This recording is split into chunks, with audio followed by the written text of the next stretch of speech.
कोई भी दो लाइन कब कोइंसिडेंट होती हैं, कब पैरेलल होती हैं और कब एक दूसरे को इंटरसेक्ट करती हैं, जानेंगे उनके इक्वेशंस के साथ इस वीडियो में।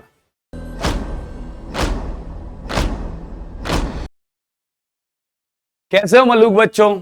उम्मीद है कि आप अच्छे ही होंगे और होने भी चाहिए। तो स्वागत करता हूं मैं आप सभी का आपके YouTube चैनल पर। आज की हमारी जो वीडियो, इसका इंटरेस्टिंग टॉपिक है आज का लीनियर इक्वेशंस, जो हम 2 वेरिएबल्स में पढ़ रहे हैं उससे बेस्ड क्वेश्चंस एक्सरसाइज 3.2 से आज पढ़ेंगे हम, जिसमें हम जानेंगे कब लाइंस पैरेलल होंगी, कब लाइंस इंटरसेक्ट करेंगी, कब लाइंस कोइंसिडेंट होंगी। अब इस बात को जानने के लिए आपको पहले उनकी प्रॉपर्टीज पता होनी चाहिए। तो पहले तो आप ये समझिए कि लीनियर इक्वेशन जो होता है उसका फॉर्म क्या होता है। लीनियर इक्वेशन का फॉर्म होता है भाई ax plus B Y equals to C, ऐसा ही कुछ होता है, हाँ या ना। तो ये लीनियर इक्वेशन का फॉर्म होता है। अब यहीं पर दो डिफरेंट लाइन होंगी तो उनके डिफरेंट इक्वेशन होंगे, और उनके डिफरेंट इक्वेशन होंगे तो यहां पर x का कोफिशिएंट भी अलग होगा, y का कोफिशिएंट भी अलग होगा और c भी, कांस्टेंट टर्म भी अलग होगा।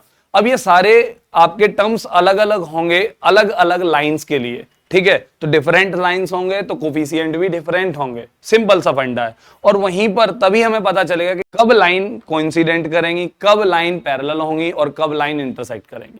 तो कैसे पता करेंगे? तो आप कोई भी दो लाइन के इक्वेशन लेट कर लो भाई।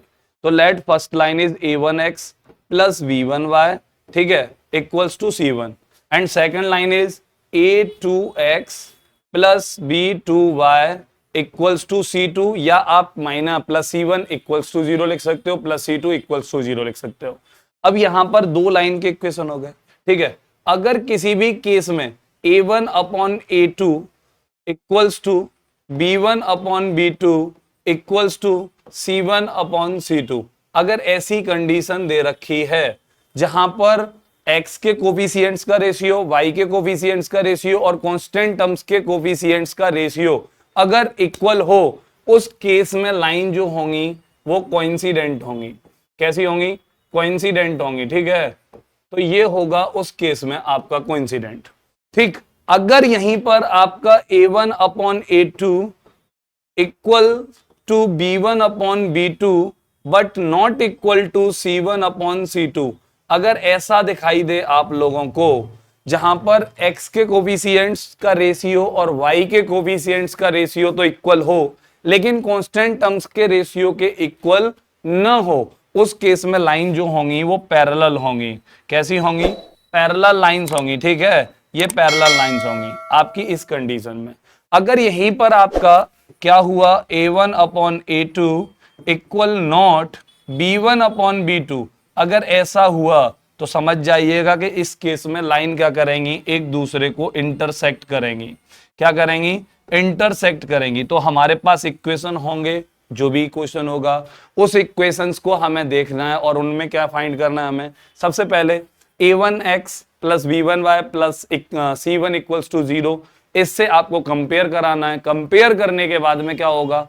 कुछ नहीं होगा, सिंपल सा फंडा लगाना है आपको कि a1 upon a2 equals to b1 upon b2 c1 upon c2, इनको फाइंड कर लो। और अगर ये इक्वल हुए तीनों तो कोइंसिडेंट होंगी। अगर a1 a2 और b1 b2 इनका रेशियो इक्वल हुआ लेकिन कांस्टेंट टर्म के रेशियो के इक्वल नहीं है तो पैरेलल होंगी। और जब x के कोफिशिएंट्स और y के कोफिशिएंट्स का रेशियो इक्वल ना हो, उस केस में लाइन इंटरसेक्ट करेंगी।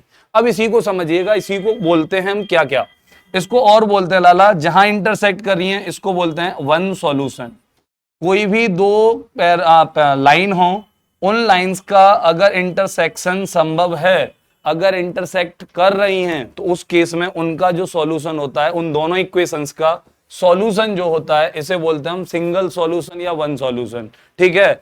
और जहां पर अगर पैरेलल हैं तो पैरेलल वाली कंडीशन को बोलते हैं हम नो सॉल्यूशन। क्या बोलते हैं? नो सॉल्यूशन, ठीक है।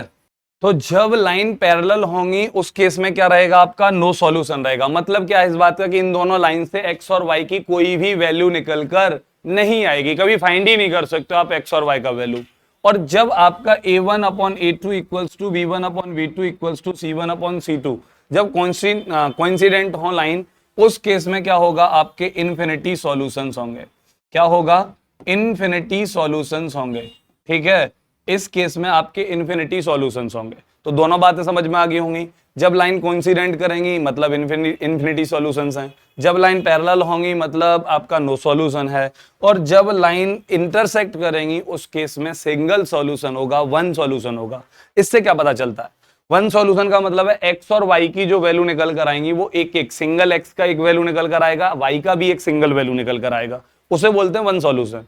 जहां पर आपका नो सॉल्यूशन है, इसका मतलब है एक्स का भी कोई वैल्यू फाइंड नहीं हो सकता, वाई का भी कोई वैल्यू फाइंड नहीं हो सकता। इस केस में आप इसको समझिए। ठीक है, तो दोनों का किसी का भी वैल्यू फाइंड नहीं हो सकता यहां पर। और जैसे ही आपका इन्फिनिटी सॉल्यूशन जहां a1/a2 equals to b1/v2 equals to c1/c2 यानी कोइंसिडेंट है। कोइंसिडेंट का मतलब होता है कि लाइन के ऊपर ही लाइन आएगी। कोई दो लाइन का आपको दो इक्वेशन रिप्रेजेंट किए जाएंगे, लेकिन जब आप उसको ग्राफिकली रिप्रेजेंट करोगे, ग्राफ पर रिप्रेजेंट करोगे, तो दोनों लाइन एक ही लाइन पर ड्रॉ होंगी। मतलब पहली लाइन का इक्वेशन जो आपने ड्रॉ किया होगा, सेम उसी जगह पर दूसरी लाइन का इक्वेशन आएगा, उसे बोलते हैं कोइंसिडेंट। ठीक है, पैरेलल का मतलब क्या होता है, अच्छे से पता होगा कि जब लाइन एक दूसरे को मीट न करें, दोनों लाइन एक दूसरे से मीट न करें, एक दूसरे को इंटरसेक्ट ना करें, उस केस में पैरेलल लाइंस होती हैं। ठीक है, और वहीं पर जहां इंटरसेक्ट कर रही हैं मतलब एक दूसरे को मीट कर रही हैं, उसे बोलते हैं हम इंटरसेक्टिंग लाइंस। अब आपके सामने दो इक्वेशन दे रखे हैं, तो अगर मैं यहाँ कंपेयर करता हूं तो फर्स्ट इक्वेशन से a1 कितना आएगा, 5 आएगा। ठीक है, b1 कितना आएगा, -4 आएगा, c1 कितना आएगा, 8 आएगा। ठीक है, तो आप चाहे c1 को पहले ले लो या बाद में ले लो, इक्वल 0 रख के कर लो या इक्वल c लिख कर लो। ठीक है, ऐसे ही सेकेंड लाइन से अगर मैं कंपेयर करता हूं तो a2 कितना आएगा, 7 आएगा, b2 कितना आएगा, 6 आएगा, और c2 कितना आएगा भाई, -9 आएगा। ठीक है, इतना सा फंडा है, सिंपल सा। अब आपको क्या चेक करना है, a1/a2। ठीक है, ये कितना हुआ भाई, 5/7 हुआ। ठीक है, b1/b2 ये क्या हुआ भाई, -4/6 हुआ। कहने का मतलब -2/3 हो गया। ठीक है, अब मुझे बताओ क्या ये दोनों इक्वल हैं, मतलब a1/a2 is not equal to b1/b2। तो इसका मतलब क्या हुआ कि लाइन जो होंगी वो इंटरसेक्ट करेंगी। क्या करेंगी, इंटरसेक्ट करेंगी। तो भैया लाइन एक दूसरे के साथ इंटरसेक्ट करेंगी, सिंपल सा फंडा समझ लीजिएगा। तो यहां पर क्या देखा हमें, a1/a2 does not equal to b1/b2। तो यहां पर इक्वल नहीं था तो लाइन इंटरसेक्ट कर गई, दोनों कंडीशन समझ लो। तो ये तीन बातें आपको अच्छे से ध्यान रखनी है। जहां तीनों इक्वल हैं कोइंसिडेंट है, कोइंसिडेंट के केस में इन्फिनिटी सॉल्यूशन है। ठीक है, जहां पर लाइन क्या कहते हैं आपकी कैसी है, ये x और y के कोफिशिएंट्स का रेशियो तो इक्वल है बट कांस्टेंट टर्म के साथ इक्वल नहीं है, मतलब पैरेलल है। और पैरेलल के केस में नो सॉल्यूशन होगा, मतलब दोनों लाइन को सॉल्व करने पर कभी भी कोई भी वैल्यू निकल कर नहीं आएगी, x की भी और ना ही y की। तो आप जो वैल्यू यहां पुट करोगे वो अलग लाइन जा रही होगी, यहां वैल्यू पुट करोगे वो अलग लाइन जा रही होगी। ठीक है, कोई सॉल्यूशन नहीं होगा। और जहां इंटरसेक्ट करेंगी वहां पर सिंगल सॉल्यूशन होगा ही होगा। क्वेश्चन समझ में आ गया होगा, ये प्रॉपर्टी समझ में आ गई होंगी। तो ये तीनों बातें नोट कर लो और इनको लिख लो, पैरेलल को भी, नोड सॉल्यूशन को भी, भैया कोइंसिडेंट को भी, इन्फिनिटी सॉल्यूशंस को भी। ठीक है, साथ के साथ इंटरसेक्ट को भी और वन सॉल्यूशन या सिंगल सॉल्यूशन को। तो लिख लीजिए, यहां से इसका स्क्रीनशॉट ले लो जिससे अच्छे से नोट कर पाओ आप आसान से। ठीक है, आ जाइए हम अपने अगले क्वेश्चन पर चलते हैं। और हमारा अगला क्वेश्चन देखिए हमारे सामने आ चुका है, और यहाँ पर भी हमें वही पता करना है, intersect at a point, parallel और कोइंसिडेंट, इन तीनों में से। तो यहाँ इसका कंपेयर कर दो भाई, ऑन कंपेयरिंग। ठीक है, on comparing a1x plus b1y plus c1 equals to 0, इसकी फर्स्ट इक्वेशन से कंपेयर कर दो भाई। ठीक है, और सेकंड वाले की सेकंड से कंपेयर कर दो, किससे, a2x plus b2y plus c2 equals to 0, इससे सेकंड इक्वेशन की कंपेयरिंग कर दो। वहां पर आपको फाइंड क्या मिलेगा भाई, तो we get a1 equals to 9 and v1 equals to 3 and c1 equals to 12। ठीक, सेम ऐसे ही a2 इक्वल्स टू क्या मिलेगा हमें 18, b2 इक्वल्स टू क्या मिलेगा हमें 6, c2 इक्वल्स टू हमें क्या मिलेगा भाई 24 मिलेगा। ठीक है, अब यहां पर रेशियो बनाते हैं हम, और रेशियो बनाते हैं तो a1/a2 कितना आया भाई, तो a1/a2 आया आपका 9/18, इट मींस 1/2। ठीक है, यहां से v1/v2 फाइंड कर लो भाई, तो ये क्या आएगा 3/6, इट मीन्स 3/6। ऐसे ही C1/C2 ये फाइंड कर लो भाई, तो ये क्या आएगा 12/24, इट मीन्स, ठीक है, तो ये 24 हो जाएगा। तो सीधा सीधा क्या मतलब हो गया, ये भी 1/2 हो गया, ये भी 1/2 हो गया। तो अब मुझे बताओ A1/A2, B1/B2, C1/C2 तीनों कैसे दिख रहे हैं, इक्वल दिख रहे हैं। तो यहां से पता चलता है हमें A1/A2 equals to B1/B2 equals to C1/C2। तो क्या मिल गया भाई कि अगर ये तीनों इक्वल हैं, तो अगर तीनों इक्वल हैं तो क्या होगा, लाइन कोइंसिडेंट होंगी। कैसी होंगी भाई, कोइंसिडेंट होंगी, ठीक है। तो इन्फिनिटी सॉल्यूशन होंगे। अगर सॉल्यूशन पर बात करता है तो इन्फिनिटी सॉल्यूशन होंगे। अगर लाइन की प्रॉपर्टीज पर बात करता है कि कैसे ड्रॉ होंगी, तो भैया कोइंसिडेंट लाइन होंगी।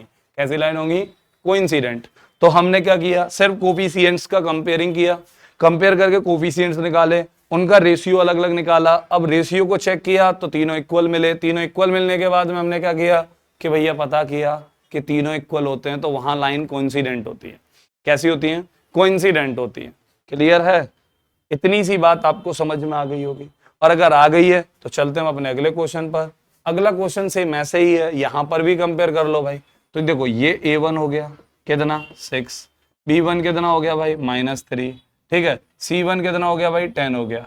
ऐसे ही यहां से A2 कितना हो गया भाई, तो 2 हो गया, ठीक है। B2 कितना हो गया भाई -1 हो गया, और C2 कितना हो गया भाई 10 हो गया, 9 हो गया। अब यहां पर कंपेयरिंग करके हमने ये कोफिशिएंट्स फाइंड कर लिए। अब इनका रेशियो फाइंड कर लो। तो A1/A2 क्या होगा, तो ये होगा भाई 6/2। 6/2 का मतलब क्या हो गया भाई, 3 हो गया, ठीक है। अब यहीं पर B1/B2 क्या होगा भाई, तो ये B1/B2 होगा -3/-1, तो ये भी 3 हो गया, हाँ या ना। अब यहीं से मैं C1/C2 फाइंड करता हूं, तो ये आता है 10/9। तो क्या देखने को मिलता है मुझे, देखने को मिलता है A1/A2 इक्वल्स टू, ये दोनों इक्वल हैं, हाँ या ना। और अगर ये इक्वल हैं तो A1/A2 इक्वल्स टू B1/B2, और ये जो C1/C2 है ये 10/9 है। ये 3 और 3 था, ये 10/9 है। मतलब A1/A2, A1/A2, B1/B2 ये तो इक्वल हो गया, लेकिन C1/C2 इक्वल नहीं है। मतलब B1/B2 does not equal to C1/C2।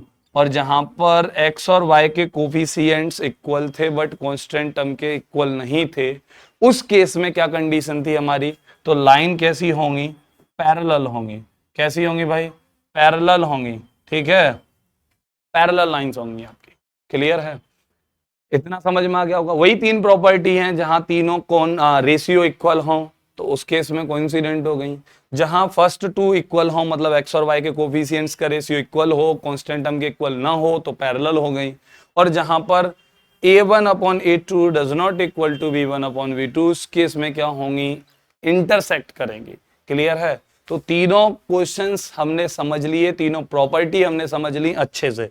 तो इतना सब कुछ आपको समझ में आ गया होगा। अगर ये समझ में आ गया है तो मिलेंगे आपसे हम अपनी अगली वीडियो में। तब तक के लिए नमस्कार। और आगे के क्वेश्चंस जानेंगे, अभी ये खत्म नहीं हुआ है। आगे के क्वेश्चंस में हम जानेंगे कंसिस्टेंट होंगी लाइन या इनकंसिस्टेंट होंगी। उस प्रॉपर्टी को जानने के लिए मेरी अगली वीडियो का इंतजार कीजिएगा। तब तक के लिए नमस्कार, जय हिंद, जय भारत।